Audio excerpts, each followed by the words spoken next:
Hi there, and welcome to the Skylight Books author reading series. If you'd like to learn more about us and our many upcoming author events, please visit skylightbooks.com, where you can browse our inventory, buy books, and join our Friends with Benefits Club. You can also follow us on Twitter, Tumblr, and Facebook. To speak to a real live bookseller like me, please call 323-660-1175. Thanks for your support, and enjoy. So now, without further ado, we have Sam Lipsyte, who is the author of the story collections Venus Drive, named one of the top 25 books of its year by the Voice Literary Supplement, and The Fun Parts, and 4 novels, Hark, The Ask, The Subject, Steve, and Homeland, which was a New York Times notable book and received the first annual Believer Book Award. He's also the recipient of a Guggenheim Fellowship. He lives in New York City and teaches at Columbia University. And so I always like to put in a quote, a blurb for, during my intro, but this one is maybe the best one I've ever read. Gary Steinhardt says, who's author of Super Sad True Love Story, says, madcap and full of love, laughter, and unexpected beauty, not to mention the world's greatest bone marrow smuggling scheme. If Hark doesn't make you stalk Sam Lipsyte and try to break up his marriage, then you are not human. Here he is.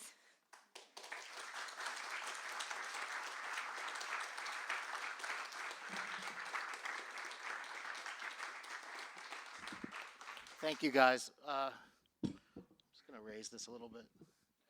It's really nice to be here. I remember reading from my first book maybe 18 years ago in this store, and I always love coming back here. And so thank you for coming tonight.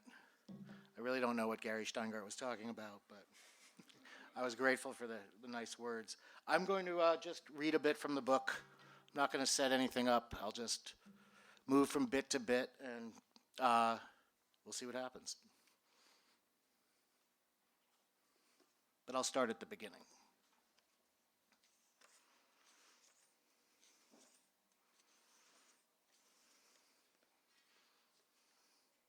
Listen, before Hark, was it ever harder to be human? Was it ever harder to believe in our world?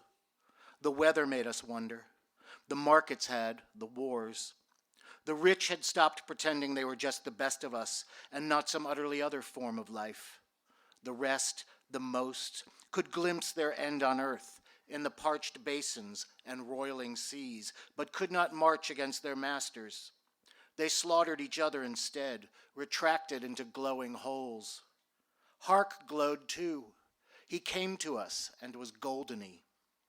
It wasn't that Hark had the answer. It was more that he didn't.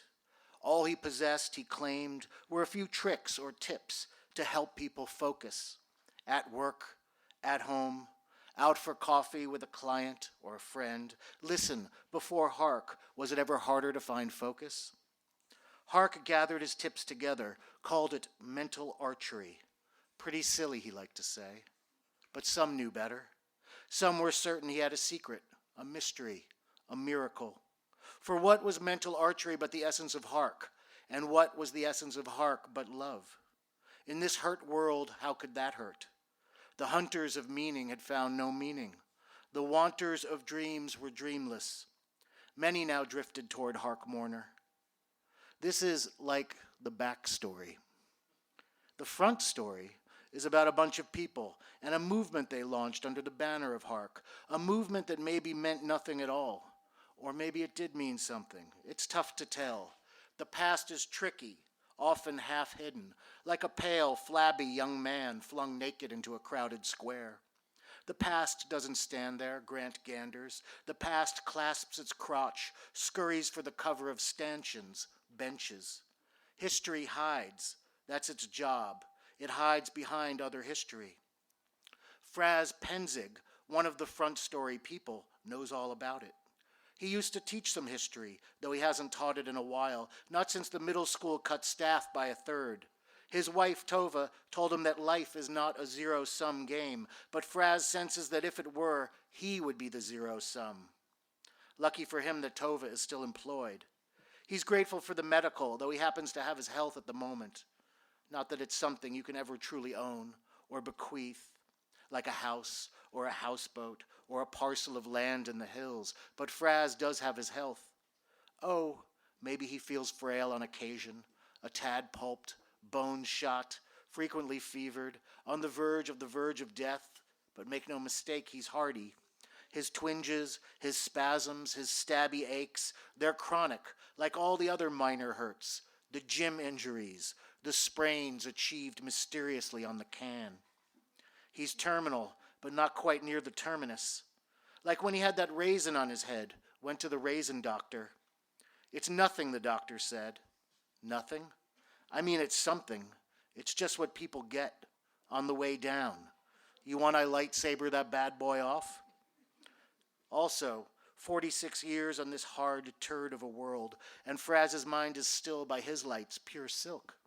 He knows younger types already fried or brined, not just with drugs or booze, but merely from rising in the morning, moving about in their private biospheres of panic and decay, the hours at work, the hours of work at home, the hours of work with spouses, fathers, mothers, children, the stresses laced into the simplest tasks, the fight or flight responses to kitchen appliances, not to mention the mighty common domes with which the individual bubbles ven, the fouled sky, the polluted food, the pharma-fed rivers full of sad-eyed oxytrout, the jeans on outlet shelves in their modalities of size, skinny fit, classic fit, fat shepherd fit, all dyed a deep cancer blue.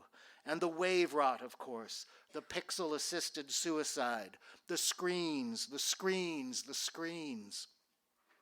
Yes, Fraz is lucky, privileged if you please, not just to be alive, but to still live here, his locus, his home grove, the city that never sleeps, but paces its garret in a nervous rage, the city of his kin. Once he had some vague ambitions, semi-valuable skills. Now he tutors school kids part-time, does favors for an old friend of his late father. He's also lucky Tova's affections don't hinge on his ability to generate revenue.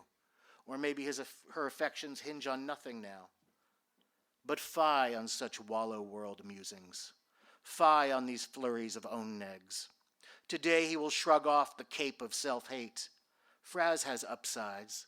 He's a doting father. He's one of Hark's apostles. He spreads the word. Also, he's rich in nutrients, solid from the gym, with, despite a certain overspreading doughiness, some noteworthy detail on his tries and delts. Truth is, he'd rather be a male waif, but he got Jewed, he can say it, on the genetics. His narrow band of endomorphic choice will always come down to this: lard barn or semi-cut chunk. Today he's headed downtown for a meeting with the Mental Archery Brain Trust. Kate Rumpler, the young heiress who funds their institute, Teal Baker Cassini, the discipline's leading intellectual light, and Hark Mourner himself, their radiant, inscrutable guru. They will take their booth at the Chakra Khan, sip kale and peppermint toddies. They have much to discuss: demonstration videos, scheduled appearances, the True Arrow, a new feed on Hark Hub. Fraz wishes they could meet at a coffee bar, or a full-service bar, or a full-service meat cart. He likes the street meat, the tangy skewers. He doesn't mind the toddies, but the candles, the garden scents, menace his dainty machismo. Listen, such are the sacrifices one makes for the cause, for mental archery, for love. Today, Hark and Fraz ride north toward some bluffs above the Hudson. Pickering, New York, once the largest manufacturer of frozen waffles in the country, has invited Hark to speak on the rudiments of mental archery. Near the town, an ancient billboard juts from a cliff. Boys in earth-tone plastic helmets clutch honey-brown, frost-stippled discs. The tagline reads, "Gentlemen, start your toasters." Fraz recalls this ad campaign from his childhood, though he remembers it as, "Gentlemen, start your waffles." Could the company have survived longer with his version? Fraz berates himself for foolish speculation, then berates his inner berater for stifling winsome or playful thoughts. For from such lazy perambulations through the noggin's grottos, profundity can effloresce, ideation's lush dark bloom. But now he's thinking too much. Clumps of overthought thoughts accrue, cloud him. Fraz switches to a vacant setting, watches the roadside world slide by. Fields, houses, malls, rivers, malls. In mental archery, this is called unstringing your bow. Hark unstrings his bow a lot, falls into silence, self. Fraz turns from the window to study Hark, the soft electrics of those gold-flecked green eyes, the ninja sinews in his neck, the spiky, creamy meringue of his hair. Sometimes Hark appears born of a fabled tribe from a fold in space. Today he's a young man on a bus. He hunches, scribbles in a battered yellow journal. When Hark does speak, his voice is an enchanted river with roars and hushes and thick crystal swerves. It carves a course for Fraz to follow, to flow toward, out from his fetid backwaters, his brack stink. Fraz met Hark by chance in a bookstore. He ducked in out of the summer heat to kill time before a tutoring gig. The streets were a hot, greasy griddle, and Fraz was bent on the assassination of a tiny segment of time. Also, he wanted a book. He was depressed about the political situation, and he wanted a book that was either about the political situation or not about the political situation at all. This book would either explain with unerring exactitude the intractable shittiness of the political situation, or it would transport him to another place, a magical forest of shittinesslessness, for example, or perhaps transport him to another time, a time that did not flinch in the face of Fraz's determination to kill it, that did not almost literally, but not obviously literally, fall to its knees, if time can be said to have knees, which surely it can't, and beg for its feckless life. Yes, he was depressed. Or was he just sensitive? Maybe his was the reasonable response to the situations, the political situation, the economic situation, the situations at home with Tova and the kids, or to bring it into Harkian focus a bit more, the Tova situation, what was actually, probably, literally known to Tova as the Fraz situation. One had to seize perspective on these things. He could sense Tova's displeasure, her weariness. The qualities in Fraz she once claimed to adore were maybe not such adorable qualities anymore. He wanted a book to tell him what to do about all these situations. He knew there were books like this, though he'd never read them. But he didn't see any books in the bookstore. He saw a man instead, and a dozen other people in metal chairs. A hand-lettered sign on the table read, "Mental Archery with Hark Mourner." A pile of stapled pamphlets lay beside it. Tova's on the train with the twins. She sits between them, keeps them yoked in relatively loose pro-wrestler chokeholds. They are temporarily immobilized and thus unable to assault each other or fellow riders, both of which are distinct possibilities with these maniacs, especially this morning. Meanwhile, she texts emendations to her supervisor's proposal to the provisional head of development at the Blended Learning Enhancement Project. Her supervisor, Cal Kronstadt, possesses what Tova knows the business community deems leadership qualities, meaning he's equal parts fool and lout, a human facsimile on a ceaseless quest to collect his salary and cover his butt. Apropos of which, the reason she's here on the subway restraining her kids in semi-legal grappler grips instead of already at her desk is because one or both of her children have, as she put it as concisely as she could on the phone to the doctor, concerns of the ass. More specifically, ass worms. Tova may have ass worms too. What happened was that all of their assholes started to itch, and Tova looked this symptom up, discovered a detailed photograph of a hairy, nearly microscopic worm. Somebody had earned enough trust from this creature to achieve a lively, candid shot as the critter regarded the camera with unamused scorn, mostly expressed through what Tova supposed were eyes, but on further inspection might have been anal orifices themselves. Tova tried to call Fraz, but hasn't been able to reach him. He could be tutoring or doing a favor for Mr. Dersh, or most likely cleaning and jerking, perhaps at the gym, more likely at home. The twins' noses nearly touch and Tova's double clinch. "Jesus, Mom, stop, let me go," David says. "Seriously," says Lisa. "Hush it, guys." The names of her children sometimes embarrassed Tova. They were Fraz's idea. He declared himself the creative one, which is how people, men, describe themselves when they aren't the competent ones. Tova has a degree in poetry and 2 chapbooks, even if that was 1,000 lives ago, but somehow he bulldozed her on the kids' names. Tova loosens her choke grips. The twins flop back in their seats, rub their necks, groan. They peer about the car for pitying looks, or perhaps an undercover agent from the Bureau of Alcohol, Tobacco, and Bitch Fuck Moms to bust their mother for abuse. But the other riders, ingrates, ignore them. Grown-ups are sick, thinks Lisa, and maybe David does too, since their 8-year-old twin minds beam thoughts and emotions back and forth, or at least that's what it feels like, or what people tell them it's supposed to feel like. Tova asks her children if their assholes still itch. Not as much, David says. Not as much, Lisa says, mimics the high, sweet tone of her brother's voice. Mom, she's bullying me. Live with it, Lisa says. Both of you, stop at once. Tova's itch is faint at best. Could it be that new cheap detergent Fraz bought, so proud of his thrift?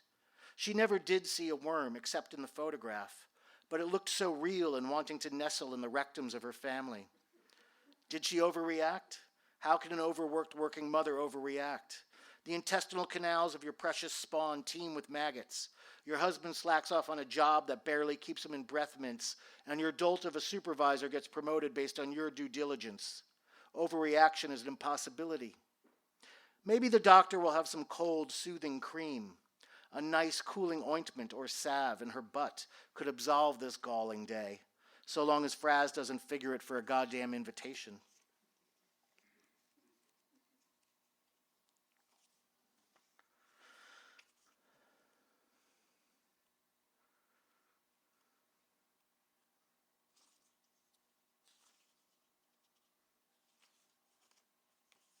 Okay.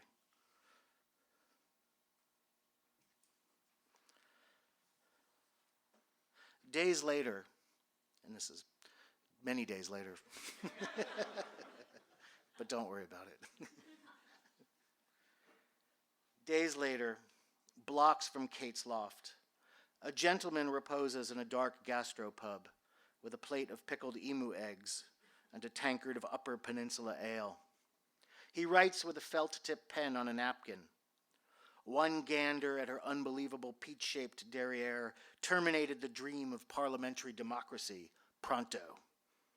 Drivel, the gentleman rejoices. Unlike his wife, Fraz never dreamed of a wordsmith's fame. He's a visual animal, a natural screen bard. Maybe not natural. He resents, for instance, all the equipment involved in the so-called filmmaking process. Questions of composition, of light and shadow bore him. Stories and actors seem tedious. Documentaries, subjects, too ponderous, preachy. Movies are a mammoth drag. He never watched that many, but his desire to be a major director carried him for years. The short he made in college, Wizened Zach, explored the suffering of his uncle, a retired high school math teacher with late-onset dyscalculia. Fraz, who dedicated his film to despair, won a tiny amount of prize money. He ran through it quickly, which is what happens with tiny amounts of prize money. The output, you could say, has dwindled. But during the last Hark shoot, Fraz watched the Scuzz auteur Schnitz snake around the set, pursue Riefenstahlian angles on Hark, not to mention reaction shots from the crowd, the astonishment, the recognition, the nascent faith. Filmmaking looked fun. This morning, in the shower, attempting to jet wash his anus from a frisk position against the tiles, I know I keep staying on the same theme. Fraz had an epiphany. He knows epiphanies are passé, but this one overcame categorical obsolescence. Triptych, Women and Sadness. Fraz will make a film in 3 sections, each about a woman who is beautiful and sad, and how the principles of mental archery might free her from the fetters of anhedonia. His mother will be the first panel, Tova the second. The film will employ a rigorous neo-emo sensibility, warts and all, but also in parts wartless. What is beauty? Is it truth or just random molecularity? Is beauty in the eye of the beholder? Does it crush the beholder's eyeballs, the souls of the beheld? Plus, what is sadness? Plus, what are women? He will take on the tough questions. Maybe he will learn something about his subjects or himself. Maybe he will learn how to talk to Tova again. He's been working on that. They both have in their counseling sessions with Teal. This was Hark's idea. After Fraz mentioned that he had a Tova situation and that Tova had a Fraz situation, Hark suggested they embark on some couples therapy with Teal, who had not completed the clinical qualifications for her social work degree, but whose life wisdom and experience with mental archery might compensate. Tova scoffed, but agreed to one session, after which she was converted. Here was a person, she told Fraz, who could comprehend Tova's pain with proper nuance. Teal was brilliant, like Tova, and had done time, which Tova sometimes felt she was doing with Fraz. Fraz recalls an exchange from a recent session. Tova, I just feel this distance. Like when Fraz makes a joke, I know even before he's finished that I won't find it funny. Whereas I used to laugh at all his jokes. We laughed so much together. Now, even if we're watching a comic on TV, like an intelligent, funny one, if Fraz laughs, I just shut down. Get distant, icy. It's me, really. Teal, what do you mean you? Tova, when I'm not happy, I disassociate. I'm somewhere else for a while. Fraz, it's true. It's like she's on another planet. A glaze comes over her face. It's like she's teleported out of her body, left it there to operate on autopilot. Teal, where are you, Tova? Where do you go? Tova, I don't really know. It's a brightly lit place, well scrubbed, kind of rustic, a farmhouse. There's a man there. He's tall and lean with a beard. We're together and we're safe. Fraz, sounds like your father. I don't know where the farmhouse comes from. Tova, I like farmhouses. Teal, is this man your lover? Tova, I don't think so. It's just that we keep each other safe. Teal, do you have lovers in this rustic place, this safe farmhouse setting? Tova, I'm satisfied. It's like the whole deal, the farmhouse, the field, the trees, they are all my lovers. Fraz, she'd rather fuck the scenery than me. Teal, accept it. Fraz, what? Teal, or fight for her. Fraz, fight her rural fantasia.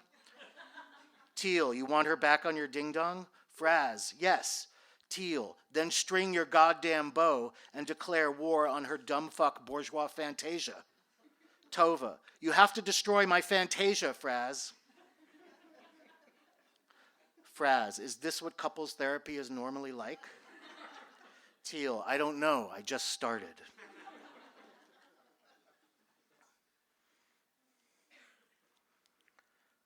I guess I'll read just one more little bit, if I can find it. Maybe I can't.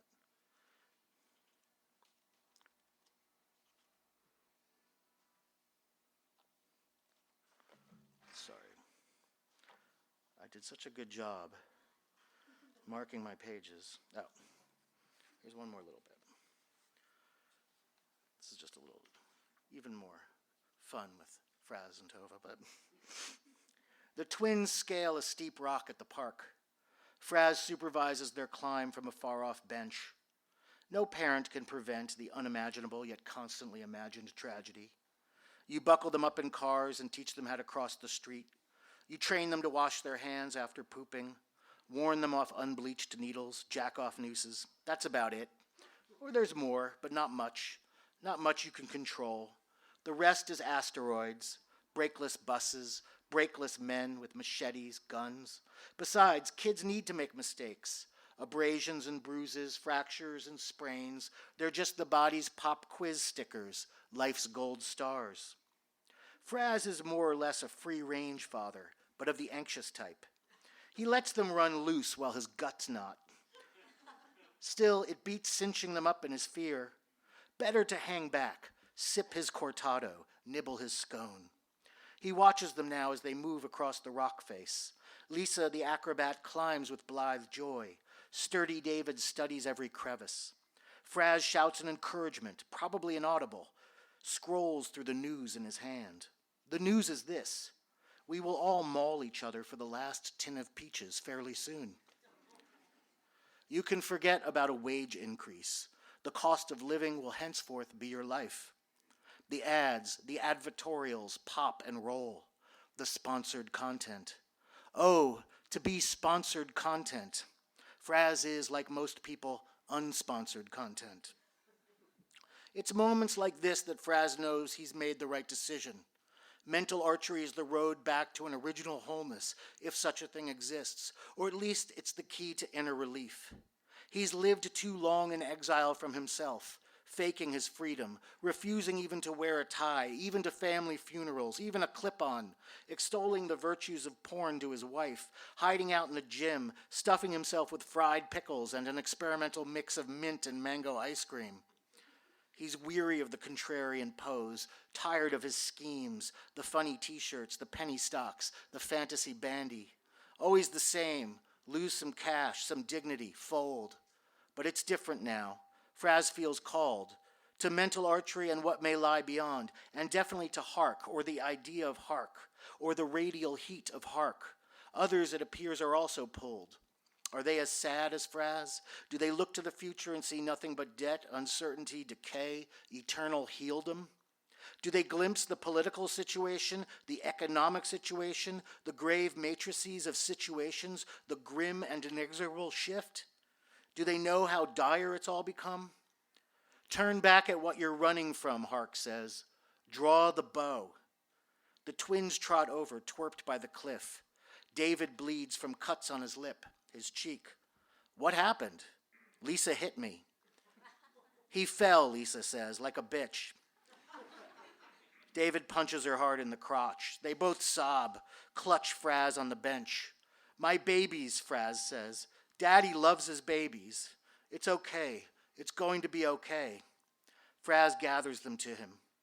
He chokes up whenever he remembers that they're his children, and for all their swagger, just easy marks for the world. Maybe he and Tova were selfish for having kids, the heat, the melt, the universal fester, but he'll live with the crime.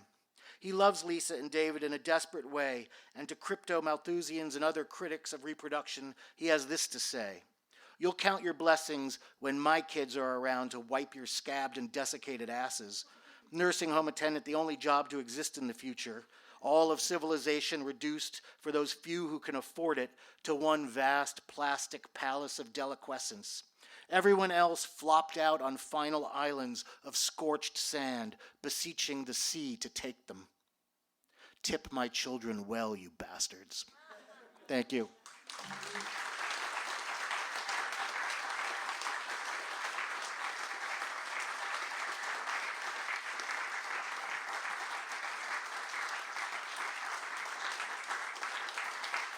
Thank you, guys. So that's Hark. There's more to it. I hope you get a chance to enjoy it. Do you have any questions? Concerns? Hi.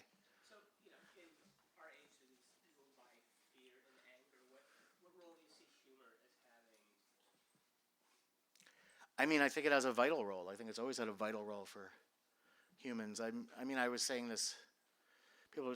I get a lot of this questions about, right now, can you be humorous about anything? And I understand why people have that feeling, but I think that humor and satire have been part of the human survival kit for a long time. And I was joking the other night with some people about how I can imagine people saying, well, you can't write this now that Caligula's emperor, So I think that we've gone through horrible times in this world, obviously, and humor is one of the things that gets people through, as long as it's the kind that's, taking on the absurdity and the power and not working in its service.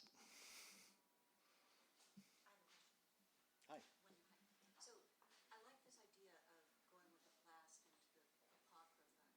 And I'm just wondering, because I've always tossed this around as a philosophical question for myself. If you are in a group of people and you know you're doomed and you're going down, what do you do philosophically? Do you take on an existential look at the world and then just blast through like you so brilliantly do, or do you look for crevice and hopes in life? Well, I'm not just sitting here waiting for it all to end. I have my own children. I hope there is hope. I hope there are pockets of change. I hope there are places where we can make it better. So I think it's both. I think you have to take an honest look at the world, but you also have to, you can't just kiss it goodbye. You have to embrace some idea that something can be salvaged, I think. Without being delusional. Yeah. And I don't, we also get very apocalyptic, like it's all going to end right this minute, when in fact it could just suck for a really long time. And and so we have to be ready for that big disappointment. Hi.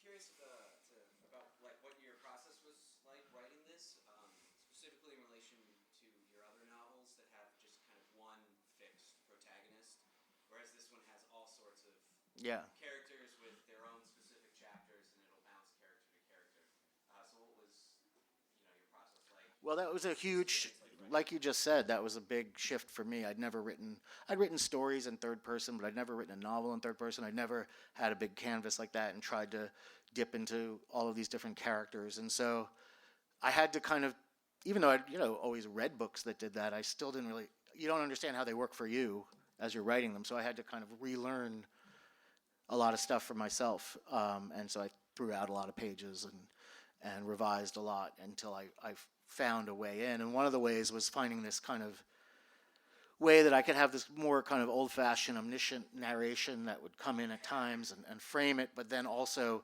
allow myself to dip into the minds of all the various characters at different times. And even within a scene, I mean, I violated like every workshop rule that I'm aware of, but I think sometimes you got to do that. Hi. Some of the names in this book are great, and Hark Warner especially. I was just curious how you discovered the character in that name. Once I had the name Hark, a lot of other things coalesced, and it began as just a sound. I liked saying the word Hark, and I liked that it meant listen and other things, but I felt like a strong word and reminded me of, Ark and Shark, I guess. But I had a kind of a sonic affection for it at first, and then built around it. And so I think that happens with a bunch of names. I have to find the right name, and then I can sort of start to understand the character a little bit. Yeah, speaking of names, can you talk about Tova? Because she appears in the short stories, and I assume it's the same Tova. Yeah. And so, did you always know that she would appear, or did you find yourself discovering that she shows up? I found myself discovering. I was writing this character, and I just thought, well, she's a lot like Tova. And then I had that thought, there's no rule that says she can't be Tova. They're all my stories and books. I can do with that. So, and there have been other characters over the years that have migrated from one book to another, and so there was even precedent for that. But it was nice to imagine her older in a different place with her life, and that was a new thing, because even though I'd kind of moved characters around at different times, I hadn't really kind of thought about, okay, now she's older and she's in a different place in her life. And the last time we left her off in these short stories, we had maybe one idea of where she was heading, and now she's here. And so that was a lot of fun, kind of creating that. And so in a way, she almost feels like someone I know. Like, yeah. Hi. Were there any changes that surprised you between when you finished the very first draft of this completed manuscript and this bound book that we have now, like in the editorial process? Yeah, the last few chapters. It had a different ending, and I was not satisfied with it. And I worked for a while trying to figure, and I'm not going to tell you what it is, but I worked for a while, but you know what it is. And I worked for a while to get, and then it was kind of a question of, for those who have read the book, kind of taking a sort of leap that I had to be kind of talk myself into for the end, because the original end was a kind of safer ending and kind of a way to be like, hey, I was just to be completely kind of in I would say a guarded place, and I didn't want to be there. I wanted to be a little more exposed at the end.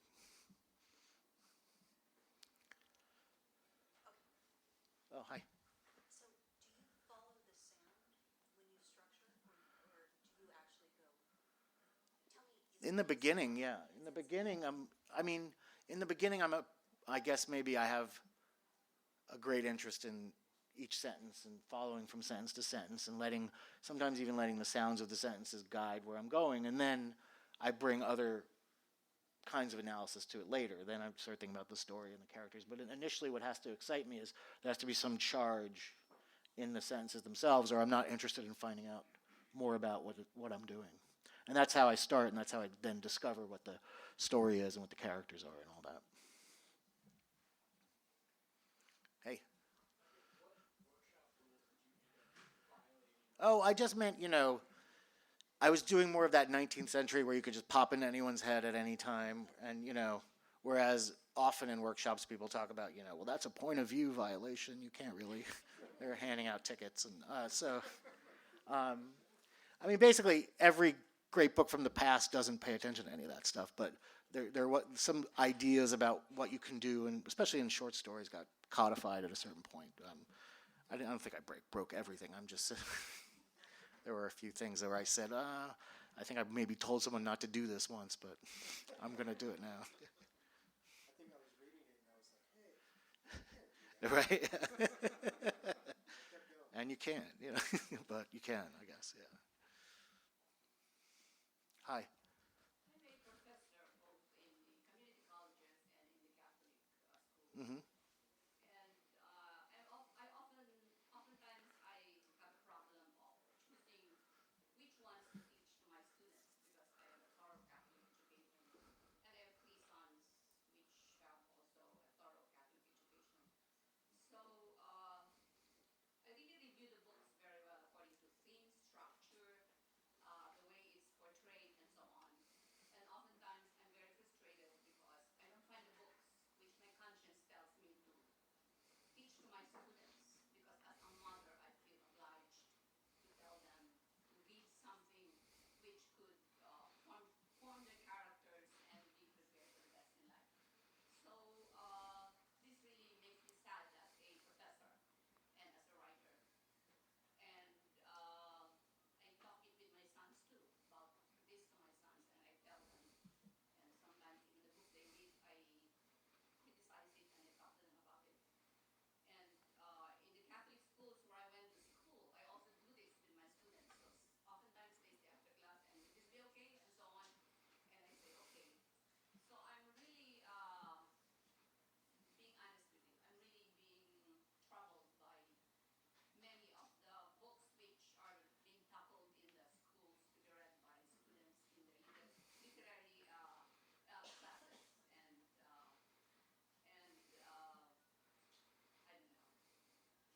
Okay. Well, was there a question, though? That's just a sharing that. Okay, no, I understand that. And which I help them about, and which they also appreciate. So you're saying that the book's from a moral standpoint or from character? About character formation, about how to achieve the best in life, how to be the best person that you can be, how to be a good person to others, and so on. And so because I've been brought up with this kind of education, and that's what I want my students to be too, to be the best that they are. So when I stand before them in their classes, both theology and literature and whatever, I tell them this, and sometimes I have to get different stories from different novels or even short stories, just so I'm able to give this to the students, and my conscience is clear, and I feel, that I'm trying the best to help my students, who are like my children, to be the best that they are. As parents, as children. Yeah, that's nice. I don't always see books, even for students, as I think that you can get moral instruction from them, but I don't see them as necessarily that's the reason to read them, and to be kind of excited about books that can show you life or commiserate with you about suffering, and maybe, rather than necessarily just teach you, a certain set of values might be interesting. And so, I think that the first thing for students is to get excited about reading a book. And why do they get excited? Maybe it's because something to do with the language, or it reflects something that they feel is real, that they feel the book is somehow connecting to their felt actuality, rather than something like read this and you'll be a better person. That can sometimes be a problem. Well, I think we have as obligation as parents to try to instill our values in our kids, but I think we want to expose them to all kinds of art and let them learn to make decisions themselves about yeah. Hi. In the last 18 years, I think you said the best of a character, male character, are ambivalent about having children. You said you had children. So how's that changed your writing and your perspective on family love? Well, yeah, I mean, even as some of my characters were ambivalent, I had children, so I guess I was working out that ambivalence in the fiction, and then just sort of, yeah.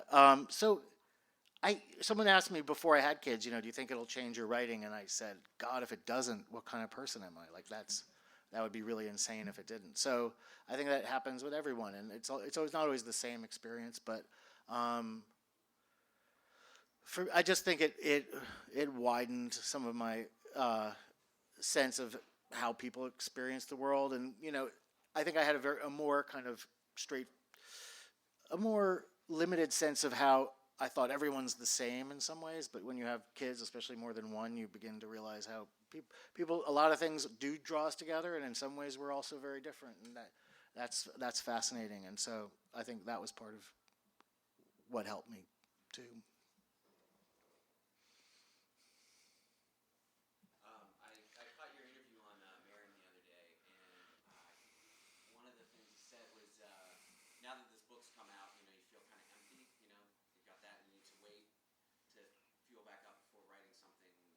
Yeah. What does that kind of feel like? What process goes on there? Do you panic and start writing right away, or do you just? Well, I do panic, but I have people in my life who are able to say to me, "Do you remember the last time?" And so that's really useful, because I feel like it's never been like this before.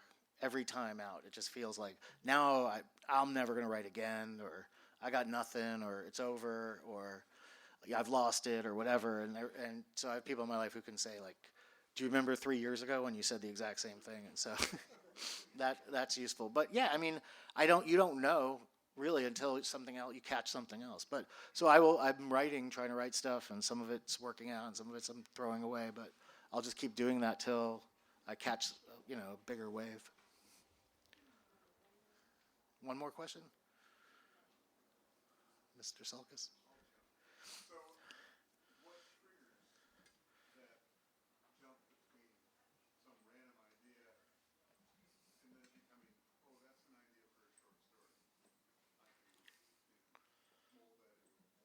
Well, for me, it's never. I don't really have like an idea and then execute it. So like maybe I'm walking around unconsciously, something's percolating. That happens all the time. But then I will sit down and write, and it's almost I have to write a first draft, and then I say, "Oh, that's an idea for a short story."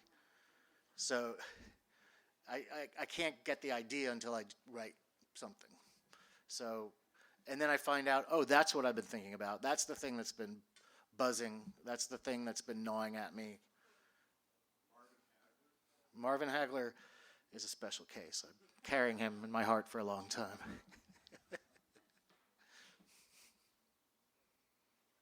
All right, well, thank you so much. I really appreciate it.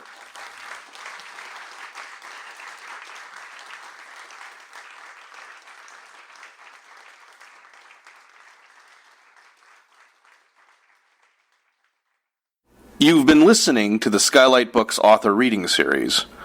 Don't forget, you can listen to this and all of our other great podcasts at skylightbooks.com. Thanks again for stopping by, and we hope to see you soon.